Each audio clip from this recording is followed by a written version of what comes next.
اللہ علیہ وآلہ وسلم ان سے کہو کہ بھلا تم زیادہ جانتے ہو یا خدا، اور اس سے بڑھ کر ظالم کون ہے جو خدا کی شہادت کو جو اس کے پاس کتاب میں موجود ہے چھپائے، اور جو کچھ تم لوگ کر رہے ہو خدا اس سے غافل نہیں۔ یہ جماعت گزر چکی، ان کو وہ ملے گا جو انہوں نے کیا، اور تم کو وہ جو تم نے کیا، اور جو عمل وہ کرتے تھے ان کی پرسش تم سے نہیں ہوگی۔ احمق لوگ کہیں گے کہ مسلمان جس قبلے پر پہلے سے چلے آتے تھے اب اس سے کیوں منہ پھیر بیٹھے؟ تم کہہ دو کہ مشرق اور مغرب سب خدا ہی کا ہے، وہ جس کو چاہتا ہے سیدھے رستے پر چلاتا ہے، اور اسی طرح ہم نے تم کو امت معتدل بنایا ہے تاکہ تم لوگوں پر گواہ بنو، اور پیغمبر آخر الزماں تم پر گواہ بنے۔ اور جس قبلے پر تم پہلے تھے اس کو ہم نے اس لیے مقرر کیا تھا کہ معلوم کریں کہ کون ہمارے پیغمبر کا تابع رہتا ہے اور کون الٹے پاؤں پھر جاتا ہے۔ اور یہ بات یعنی تحویل قبلہ لوگوں کو گراں معلوم ہوئی، مگر جن کو خدا نے ہدایت بخشی وہ اسے گراں نہیں سمجھتے، اور خدا ایسا نہیں کہ تمہارے ایمان کو یوں ہی کھو دے، خدا تو لوگوں پر بڑا مہربان اور صاحب رحمت ہے۔ اے محمد صلی اللہ علیہ وآلہ وسلم، ہم تمہارا آسمان کی طرف منہ پھیر پھیر کر دیکھ رہے ہیں، سو ہم تم کو اسی قبلے کی طرف جس کو تم پسند کرتے ہو منہ کرنے کا حکم دیں گے، تو اپنا منہ مسجد حرام یعنی خانہ کعبہ کی طرف پھیر لو، اور تم لوگ جہاں ہوا کرو نماز پڑھنے کے وقت اسی مسجد کی طرف منہ کر لیا کرو۔ اور جن لوگوں کو کتاب دی گئی ہے وہ خوب جانتے ہیں کہ نیا قبلہ ان کے پروردگار کی طرف سے حق ہے، اور جو کام یہ لوگ کرتے ہیں خدا ان سے بے خبر نہیں۔ اور اگر تم ان اہل کتاب کے پاس تمام نشانیاں بھی لے کر آؤ تو بھی یہ تمہارے قبلے کی پیروی نہ کرے، اور تم بھی ان کے قبلے کی پیروی کرنے والے نہیں ہو، اور ان میں سے بھی بعض کے قبلے کے پیرو نہیں۔ اور اگر تم باوجود اس کے کہ تمہارے پاس دانش یعنی وحی خدا آ چکی ہے ان کی خواہشوں کے پیچھے چلو گے تو ظالموں میں داخل ہو جاؤ گے۔ جن لوگوں کو ہم نے کتاب دی ہے وہ ان پیغمبر آخر الزماں کو اس طرح پہچانتے ہیں جس طرح اپنے بیٹوں کو پہچانا کرتے ہیں، مگر ایک فریق ان میں سے سچی بات کو جان بوجھ کر چھپا رہا ہے۔ اے پیغمبر، یہ نیا قبلہ تمہارے پروردگار کی طرف سے حق ہے، تو تم ہرگز شک کرنے والوں میں نہ ہونا، اور ہر ایک فرقے کے لیے ایک سمت مقرر ہے جدھر وہ عبادت کے وقت منہ کیا کرتے ہیں، تو تم نیکیوں میں سبقت حاصل کرو، تم جہاں ہوگے خدا تم سب کو جمع کرے گا، بے شک خدا ہر چیز پر قادر ہے۔ اور تم جہاں سے نکلو مسجد محترم کی طرف منہ کر کے نماز پڑھا کرو، اور مسلمانوں تم جہاں ہوا کرو اسی مسجد کی طرف رخ کیا کرو۔ یہ تاکید اس لیے کی گئی ہے کہ لوگ تم کو کسی طرح کا الزام نہ دے سکیں، مگر ان میں سے جو ظالم ہیں وہ الزام دیں تو دیں، سو ان سے مت ڈرنا اور مجھ سے ڈرتے رہنا۔ اور یہ بھی مقصود ہے کہ میں تم کو اپنی تمام نعمتیں بخشوں، اور یہ بھی کہ تم راہ راست پر چلو۔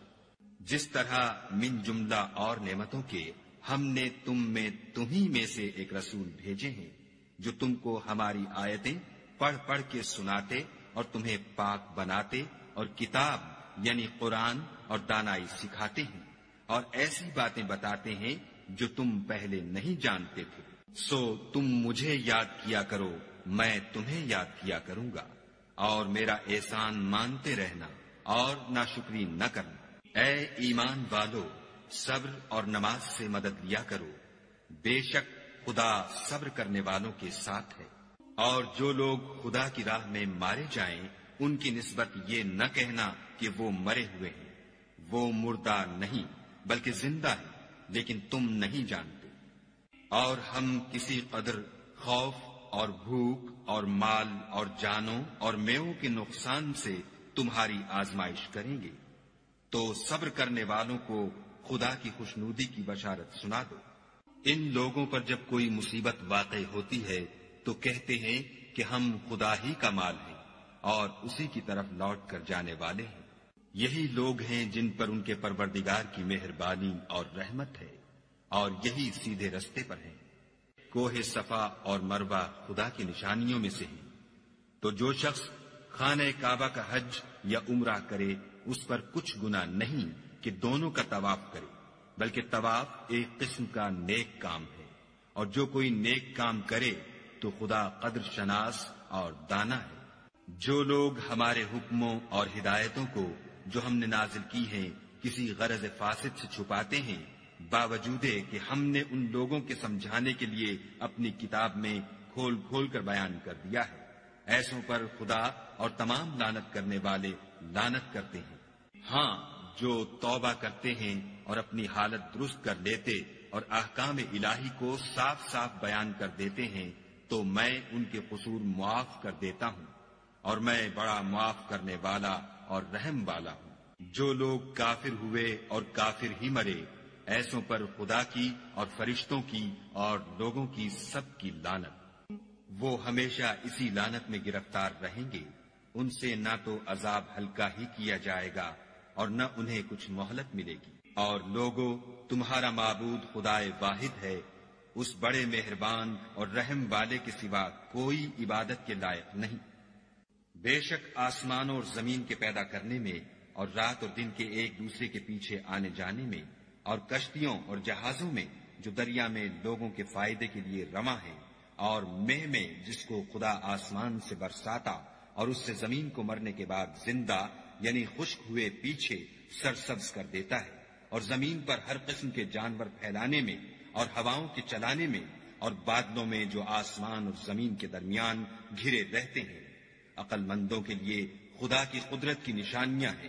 اور بعض لوگ ایسے ہیں جو غیر خدا کو شریک خدا بناتے اور ان سے خدا کی سی محبت کرتے ہیں، لیکن جو ایمان والے ہیں وہ تو خدا ہی کے سب سے زیادہ دوست دار ہیں۔ اور اے کاش ظالم لوگ جو بات عذاب کے وقت دیکھیں گے اب دیکھ لیتے کہ سب طرح کی طاقت خدا ہی کو ہے، اور یہ کہ خدا سخت عذاب کرنے والا ہے۔ اس دن کفر کے پیشوا اپنے پیرووں سے بیزاری ظاہر کریں گے اور دونوں عذاب الہی دیکھ لیں گے اور ان کے آپس کے تعلقات منقطع ہو جائیں گے۔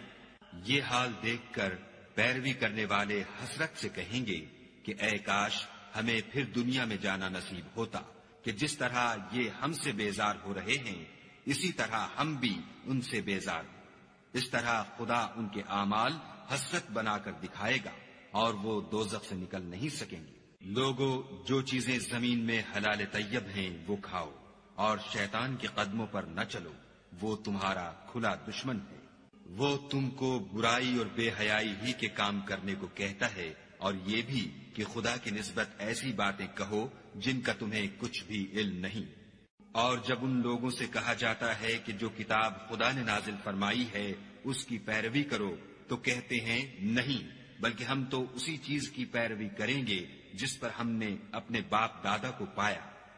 بھلا اگرچہ ان کے باپ دادا نہ کچھ سمجھتے ہوں اور نہ سیدھے رستے پر ہوں، تب بھی وہ انہی کی تقلید کیے جائیں گے۔ جو لوگ کافر ہیں ان کی مثال اس شخص کی سی ہے جو کسی ایسی چیز کو آواز دے جو پکار اور آواز کے سوا کچھ سن نہ سکے۔ یہ بہرے ہیں، گونگے ہیں، اندھے ہیں کہ کچھ سمجھ ہی نہیں سکتے۔ اے اہل ایمان، جو پاکیزہ چیزیں ہم نے تم کو عطا فرمائی ہیں ان کو کھاؤ، اور اگر خدا ہی کے بندے ہو تو اس کی نعمتوں کا شکر بھی ادا کرو۔ اس نے تم پر مرا ہوا جانور اور لہو اور سور کا گوشت اور جس چیز پر خدا کے سوا کسی اور کا نام پکارا جائے حرام کر دیا ہے، ہاں جو ناچار ہو جائے بشرطے کہ